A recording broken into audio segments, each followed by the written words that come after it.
এক অভিভাবক তার ছেলের সাধারণ মানের প্রজেক্টটি বদলে একটি প্রফেশনাল প্রজেক্ট দিয়ে দিতে চেয়েছিলেন, আর আমি তাতে রাজি হইনি। আমি একজন মিডল স্কুলের শিক্ষিকা। আমাদের ফাইনাল সাশেন্স প্রজেক্টের জন্য আমি আমার ছাত্রছাত্রীদের ইকোসিস্টেম মডেল তৈরি করতে বলেছিলাম। প্রধান নিয়মটি ছিল এর বেশিরভাগ কাজ ক্লাসেই করতে হবে। আমি ছাত্রছাত্রীদের বোঝার ক্ষমতা যাচাই করতে চেয়েছিলাম, তাদের অভিভাবকদের দক্ষতা নকো। এক ছাত্র একটি সাধারণ জুতোর বাক্সের মডেল জমা দিয়েছিল। কাজটা তাজাহুজো করে করা ছিল, কিছু ভুল ছিল এবং ব্যাখ্যাটিও খুব ছোট ছিল। আমি তাকে বি দিয়েছিলাম কারণ সে স্পষ্টই চেষ্টা করেছিল। ২ দিন পর তার মা আমার ক্লাসরুমে হাজির হলেন একটি অসাধারণ মাস্টারপিস নিয়ে। সেখানে ছিল নকল শ্যাওলা, প্লাস্টিকের প্রাণী, প্রিন্ট করা লেবেল, এমনকি লাইটিংও ছিল।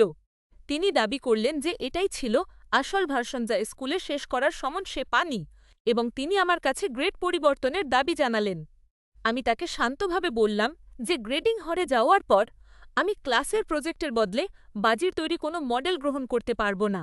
বেচারা ছেলেটি ঠিক সেখানেই দাঁড়িয়েছিল, যেন সে সেখান থেকে অদৃশ্য হয়ে যেতে চায়। আমি তাকে ভুলগুলো সংশোধন করার এবং কিছু নম্বরের জন্য মৌখিক ব্যাখ্যা দেওয়ার সুযোগ দিয়েছিলাম, কিন্তু তার মা তা মানতে চাইলেন না। তিনি অ্যাসিস্ট্যান্ট প্রিন্সিপালকে ইমেল করে অভিযোগ করলেন যে আমি তার ছেলেকে অপমান করেছি এবং সংশোধিত কাজ নিতে অস্বীকার করেছি। আমি আমার গ্রেডিং পলিসির সাথেই থাকব, কারণ এই ধরনের ছাঁচ দেওয়া দীর্ঘমেয়াদে ছাত্রছাত্রীদেরই ক্ষতি করে। আমি কি ভুল করছি?